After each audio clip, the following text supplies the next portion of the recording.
Assalamualaikum warahmatullahi wabarakatuh. Halo semuanya, apa kabar teman-teman? Semoga dalam lindungan Allah Subhanahu wa Ta'ala dan selalu sehat ya, sehat walafiat dan selalu makmur. Amin ya rabbal alamin.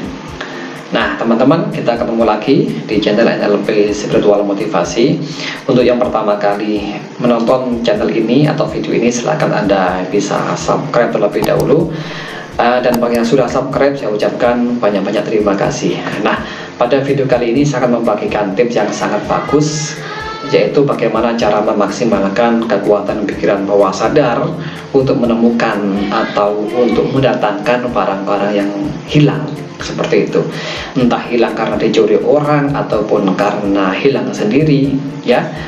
Kita memaksimalkan penggunaan kekuatan pikiran bawah sadar kita untuk mengembalikan atau menemukan kembali barang-barang yang hilang tersebut.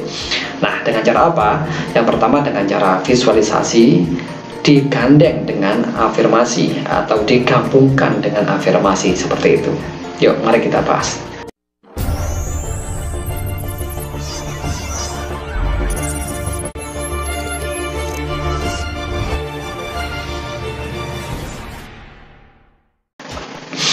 Nah, sebelum saya bahas lebih jauh lagi, mungkin teman-teman masih ada yang meragukan, apakah bisa kita mengembalikan barang yang hilang hanya dengan afirmasi atau visualisasi? Nah, kalau pertanyaannya seperti itu, jawabannya adalah di dunia ini tidak ada yang tidak mungkin. Semuanya bisa terjadi, semuanya mungkin terjadi, termasuk menemukan barang hilang, dicuri ataupun hilang sendiri, dengan kekuatan pikiran atau ditarik kembali dengan kekuatan pikiran bawah sadar kita, begitu. Nah, secara teoritisnya begini teman-teman, kekuatan pikiran bawah sadar manusia itu sesungguhnya tidak berdiri sendiri ya, tetapi sesungguhnya pikiran bawah sadar kita itu bersinggungan langsung dengan alam semesta ya, antara diri kita, pikiran bawah sadar, emosi kita dan alam semesta ini satu padu, nggak bisa dipisah-pisahkan, menyatu erat banget, nggak bisa dipisahkan ya. Ibaratnya adalah seperti Anda tahu minuman teh itu ya, antara air dengan teh itu kan sudah bercampur, membaur jadi satu, nggak bisa dipisahkan ya. Sama dengan itu pula manusia dengan alam semesta ini adalah satu kesatuan wujud yang nggak bisa dipisahkan. Memang kelihatannya terpisah, antara manusia dan alam ini terpisah, tapi secara hakikinya manusia dan alam semesta ini adalah satu kesatuan, satu sistem yang saling terpadu. Nah begitu, sehingga apa? Ketika kita menggunakan pikiran bawah sadar kita, sesungguhnya secara otomatis kita sudah menggunakan kekuatan alam semesta seperti itu. Nah, alam semesta ini didesain oleh Tuhan untuk melayani manusia loh ya. Matahari, bulan, bintang, tumbuhan, hewan, ya angin, semuanya yang ada di alam semesta ini sesungguhnya adalah diciptakan untuk keberlangsungan hidup manusia, atau kalau bahasa kitab sucinya itu adalah ditundukkan untuk kepentingan hidup manusia, seperti itu.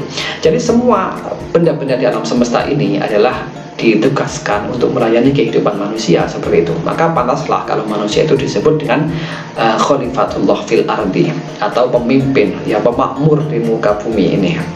Nah, yang namanya khalifah atau pemimpin, pemakmur atau apapun itu istilahnya, kita juga memiliki atau kita juga kecipratan sifat-sifat Tuhan, tetapi sifatnya itu terbatas karena kita manusia ya, sedangkan Tuhan tidak terbatas karena beliau adalah yang maha segalanya.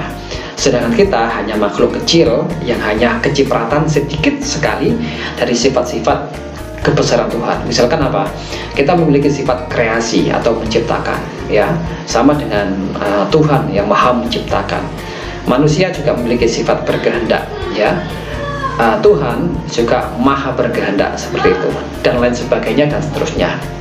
Nah, termasuk ini menggunakan kekuatan pikiran bawah sadar, sesungguhnya kita itu sedang menggunakan kekuatan Tuhan sebetulnya, yaitu untuk menarik kembali ya, menarik kembali benda yang hilang tersebut dengan kekuatan yang sudah diberikan kepada kita, yakni kekuatan pikiran bawah sadar tersebut ya. Asalkan begini, Ini saran yang sangat penting untuk teman-teman. Di saat kita menggunakan kekuatan pikiran bawah sadar, itu sangat ditunjang dengan emosi positif ya. Saya ulangi lagi, di saat kita menggunakan kekuatan pikiran bawah sadar, kita harus menggunakannya dengan emosi yang positif, harus ditunjang dengan emosi yang positif. Kenapa? Karena emosi itu bagian utama dari pikiran bawah sadar kita.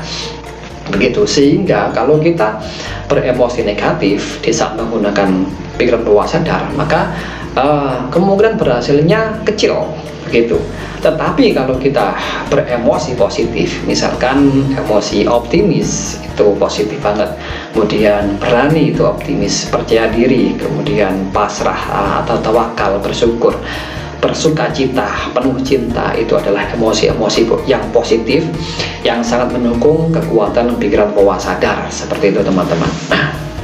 Kemudian apa fungsinya sih emosi positif ini untuk afirmasi dan visualisasi? Ya, karena nanti alat utamanya itu adalah ya afirmasi dan visualisasi. Dua alat ini yang kita gunakan untuk memaksimalkan pikiran bawah sadar kita, ya, khususnya untuk menarik varian hilang tersebut. Nah, fungsinya emosi positifnya adalah sebagai powernya atau sebagai tumpangannya ya. Kalau misalkan teman-teman telah belajar apa itu gelombang radio, itu kan nggak cuma satu gelombang, tapi ada dua gelombang atau berapa gitu ya. Ada gelombang yang ditumpangi dan ada gelombang yang menumpanginya. Nah, gelombang yang menumpanginya ini adalah informasi-informasi yang ditangkap di alat radio itu ya. Sedangkan gelombang yang ditumpangi itu hanya menghantarkan saja sifatnya. Nah, sama dengan itu, emosi kita itu sifatnya menghantarkan saja. Terutama emosi yang positif, emosi yang penuh dengan sukacita, bahagia, bersyukur, itu menghantarkan kekuatan pikiran bawah sadar kita supaya jauh lebih maksimal daripada kalau beremosi negatif seperti itu. Nah, cara menggunakan pikiran bawah sadar adalah dengan afirmasi dan visualisasi. Kenapa dengan dua cara itu? Karena gini, sebetulnya afirmasi itu di saat kita mengucapkan afirmasi itu menggunakan pikiran sadar ya, tetapi dengan sengaja menginputnya ke pikiran bawah sadar seperti itu. Sedangkan jika menggunakan visualisasi ya, ini langsung kita menggunakan imajinasi kita, di mana imajinasi ini juga bagian dari pikiran bawah sadar gitu teman-teman. Sehingga kedua-duanya itu digabungkan antara pikiran sadar dan pikiran bawah sadar ya. Pikiran sadar tugasnya adalah untuk menuntun atau menginput, memprogramkan atau menginformasikan ke pikiran bawah sadar supaya apa? Pikiran bawah sadar tahu, oh ini tugasnya. Nah, supaya apa? Dilaksanakan dengan sepenuh hati, dengan sekuat tenaga untuk mendatangkan barang hilang tersebut. Nah, begini, tadi di awal saya menjelaskan bahwasanya manusia dan alam semesta ini satu ya, termasuk pula dengan bawah sadar kita. Dengan alam semesta ini nggak bisa terpisahkan, satu padu, sangat kuat sekali dan satu sistem. Sehingga apa? Ketika kita menginput atau memprogram afirmasi atau visualisasi ke pikiran bawah sadar kita, secara otomatis kita juga sedang menginputnya atau memprogramnya ke alam semesta, begitu teman-teman. Nah, sehingga kita sebetulnya di saat menggunakan kekuatan bawah sadar itu kita juga sedang menggunakan kekuatan alam semesta. Nah, jelas ya. Ketika kita menggunakan kekuatan bawah sadar, kekuatan pikiran bawah sadar, di saat itu pula kita sedang menggunakan kekuatan alam semesta. Kenapa? Karena wilayah yang tidak kita sadari itu di area bawah sadar, dan ini juga di area alam semesta sesungguhnya ya. Yang kita sadari hanya berapa persen sih? Hanya 12% kan? Atau bahkan cuma 5-10% saja. Itu kalau masalah ini banyak ilmuwan yang berbeda pendapat. Tapi yang jelas alam sadar kita, pikiran sadar kita sangat minim sekali kalau dibandingkan dengan alam bawah sadar atau pikiran bawah sadar itu. Dan ternyata alam bawah sadar kita atau pikiran bawah sadar kita itu langsung bersinggungan dengan alam semesta, menjadi satu dan gak bisa dipisahkan. Contohnya begini, salah satu mekanisme bawah sadar adalah detak jantung kita. Kita nggak pernah bisa mengontrolnya, nggak pernah bisa mendesainnya seperti apa ya. Proses pencernaan kita, aliran darah kita, refleks mata kita ketika berkedip, Semuanya ini adalah sistem bawah sadar, yang dimana sistem bawah sadar ini adalah sistem alam semesta, dimana Tuhan langsung berkehendak di situ. Tuhan langsung yang mengaturnya. Manusia nggak bisa mengatur sedikit pun. Manusia hanya mungkin diberikan saja atau dititipi saja, disuruh menggunakannya sebaik mungkin, gitu. Ya, nah, pikiran bawah sadar kita itu sesungguhnya bisa diperintahkan sih sebetulnya, atau istilahnya itu diprogramkan ya, atau diinput informasi yang penting, kemudian kerjanya adalah untuk melayani manusia itu sendiri ya, melayani kepentingan manusia itu sendiri, seperti itu. Nah, kita kembali ke topik, yaitu bagaimana afirmasi dan visualisasi untuk bisa mengembalikan barang hilang atau menarik barang yang hilang. Caranya adalah yang pertama, Anda lakukan visualisasi terlebih dahulu. Nah, sebelum visualisasi mungkin teman-teman lakukan self hipnosis, lakukan hening terlebih dahulu, atau melakukan meditasi, bebas apapun caranya boleh, asalkan pikiran dan perasaan tenang. Kenapa? Karena pertama itu yang harus dilakukan ya. Karena ketika pikiran tenang, emosi tenang, perasaan tenang, tubuh tenang, otak kita masuk ke gelombang alfa dan theta. Nah, gelombang alfa dan theta ini adalah gerbang bawah sadar, seperti itu.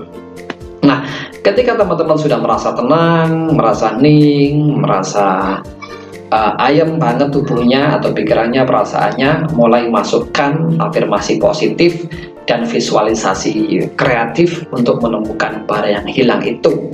Nah, caranya gimana? Caranya visualisasinya. Yang pertama gini, Anda bayangkan saja apa ya barang yang hilang itu. Misalkan buku ya, misalkan buku ini ya. Buku ini hilang 5 hari yang lalu misalkan. Dibayangkan kembali bukunya di tangan Anda. Ya, ini contoh saja. Kemudian Anda bayangkan dengan jelas, Anda visualisasikan warna bukunya merah misalkan, tebalnya bagaimana ya. Kemudian tulisannya apa, itu bayangkan dengan detail, ingat-ingat kembali dan visualisasikan dalam pikiran Anda. Nah, kenapa begitu?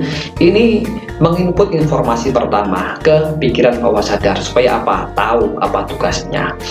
Ya, kan lucu kalau nggak tahu tugasnya, hanya diperintahkan saja. Ya, percuma, nggak ada hasil. Tetapi kita harus menginputnya terlebih dahulu, apa tugasnya dengan jelas gitu loh. Kalau mencari barang hilang, barang apa itu harus diinputkan terlebih dahulu informasinya, atau diprogramkan terlebih dahulu informasinya itu ke pikiran bawah sadar dengan cara divisualisasi kreatif ya.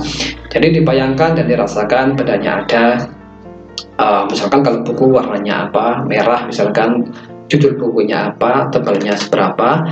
Nah, kalau sudah jelas bayangannya, tinggal afirmasikan. Saya mengendaki, saya menarik, saya mengizinkan buku ini kembali lagi kepada saya. Saya menariknya kembali kepada diri saya, menjadi milik saya lagi dengan seutuhnya, dengan cara yang mudah, dengan cara yang menyenangkan, dalam waktu yang sesingkat-singkatnya, atau dalam waktu 1 minggu ini, begitu boleh. Nah, caranya seperti itu, simpel ya.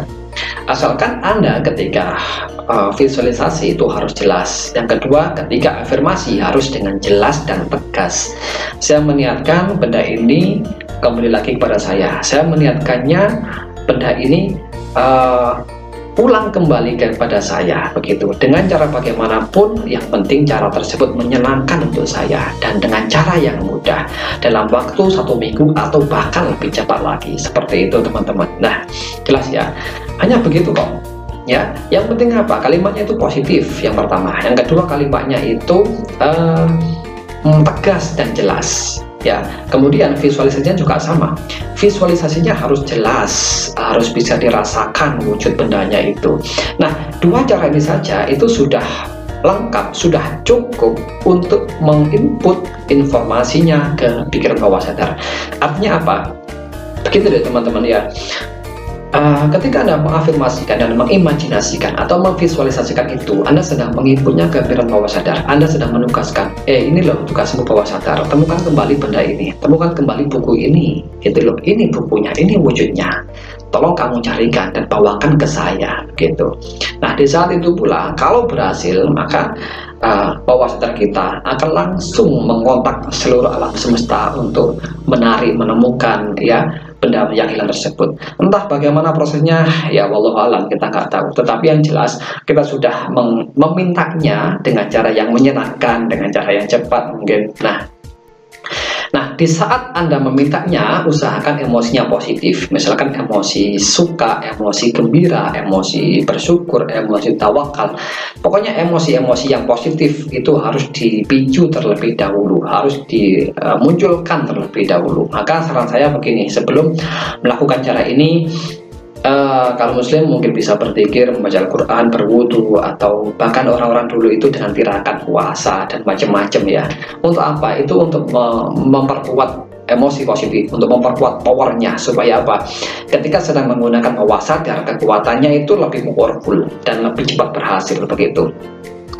Ya, jadi tidak juga saya sarankan menggunakan cara ini dengan cara menggebu-gebu atau dengan cara ngarep banget. Kenapa? Karena itu emosi negatif yang justru powernya itu kecil banget, bahkan nggak ada powernya. Sehingga apa?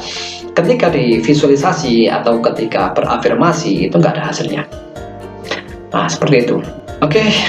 Kalau mungkin teman-teman masih bingung, silahkan diulangi lagi video ini dari awal. Terus bisa tanya-tanya di kolom komentar begitu ya. Baik, semoga bermanfaat. Wassalamualaikum warahmatullahi wabarakatuh.